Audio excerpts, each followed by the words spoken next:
Hi, thanks for joining me now, guys. I'm sorry, I'm really not getting many videos online lately. By way of an explanation, just before I launch into the astrology, I've actually been in touch with the phone company who sends me the broadband or when they feel like it. And this time, rather strange, they said, sorry, we can't fix it. And they've actually given me money off my bill because I'm getting less of a service and they can't see themselves fixing it for a long time. So there will still be videos. I mean, there are definitely opportunities to upload, but a great deal of the week I can't upload, so I'm very sorry if I don't get that many videos out.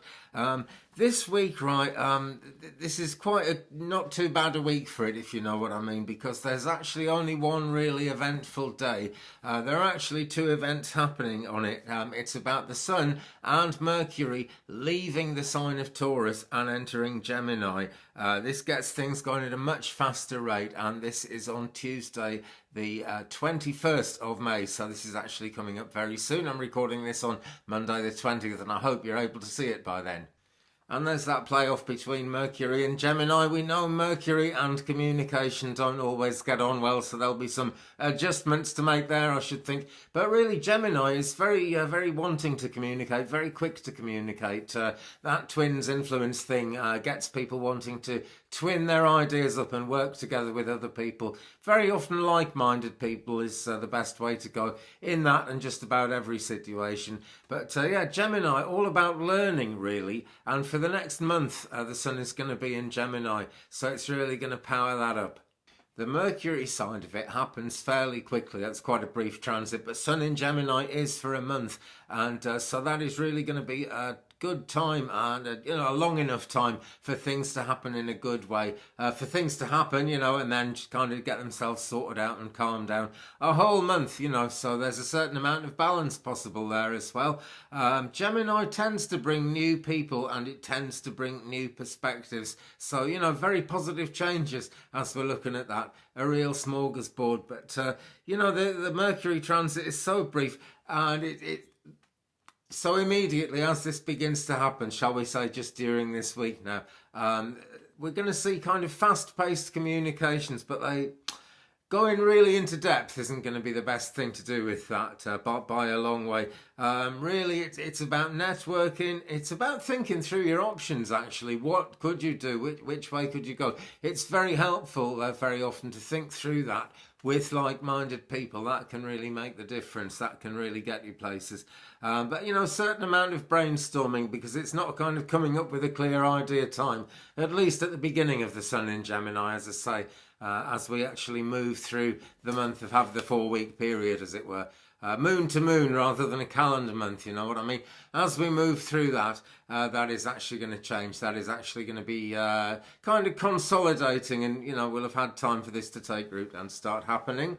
So let's have a look at what else is going on in astrology this week. There aren't any really massively big moves happening. We have got the end of third quarter coming up on the 26th, the next Sunday, when the moon is going to be 50% full. We've also got quite long void of course periods going on at the moment. This is the time when the moon is moving from one sign into another sign. That is called a void of course time.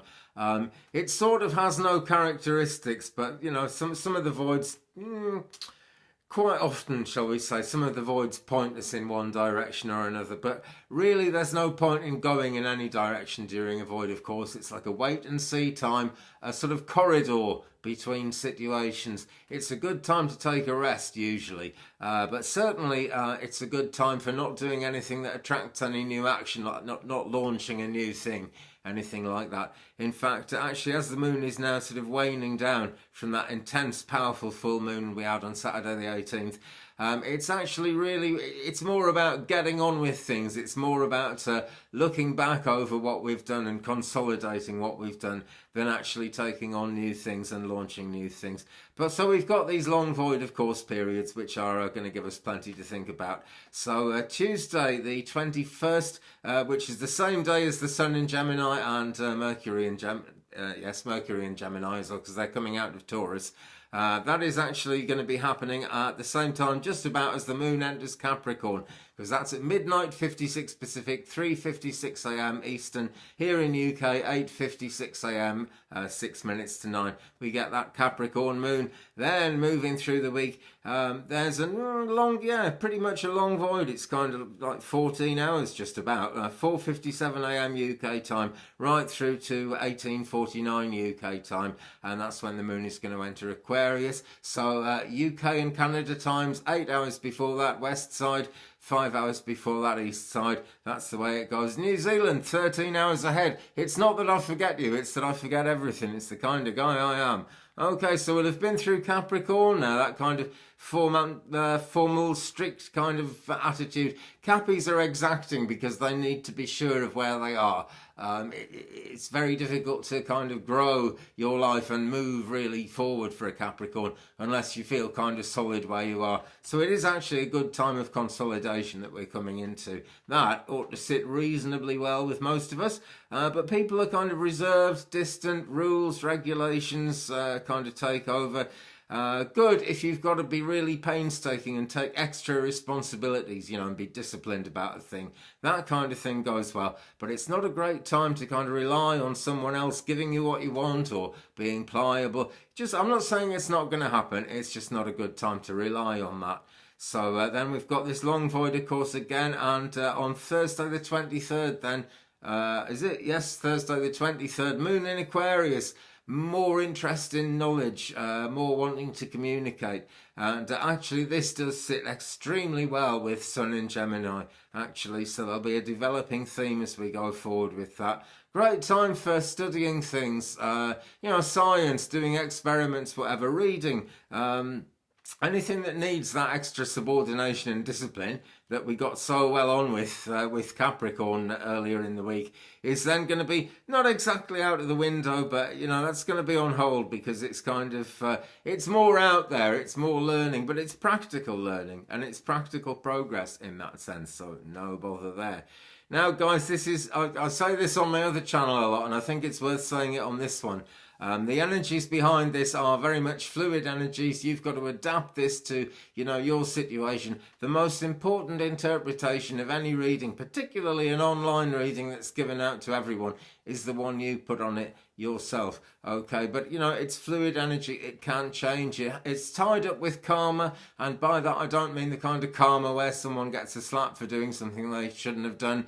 I mean, karma as in the science of your relationship with the divine, whatever you think that is. That's really what's not exactly at stake, but the things that are going on, have their general kind of stakes raised in that direction. Anyway, more emotional on Sunday the 26th as we come into Pisces. Things then to do with imagination and inspiration really kind of take off, but reasoning things through, logic, coolness of, just looking coolly at the facts, that tends to suffer a bit. But that is not until Sunday, and there is another long void, of course, before that.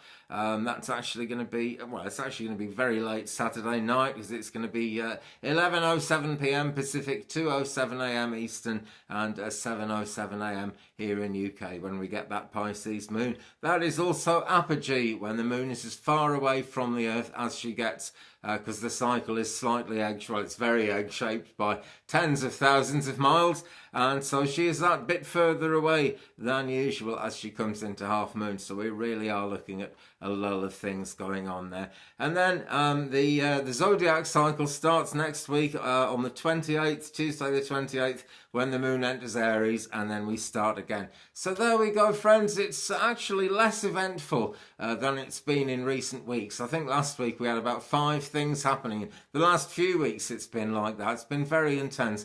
We're looking at a general quietening down of things. Certainly things are going to move faster with the Sun and Mercury in Gemini. Just, faster than they would have done in Taurus, because Taurus is earthy, grounded. Gemini is that bit more out there. So we're seeing an opening up of things, but it's a gentle opening up. Or at least it should be. It's fluid energy. I cannot promise what this is going to mean to every individual person, of course. I'm sure you know that. I just have to say it, because I want to be absolutely sure that it's understood. But those are the influences. If something grabs your attention there, guys, Google it, look it up, find out about it, because I'm not so much interested in building up a big astrology channel to make me rich, which I'm sure would never happen. But I am interested in spreading the word. So, you know, don't worry about anything. Just go Google these things, look them up if they mean something to you. That way you'll have a much better idea how it applies to you personally. Okay, but I do enjoy talking to you, so don't go away. Have a good one, my friends. Peace, and I'll see you soon. Bye.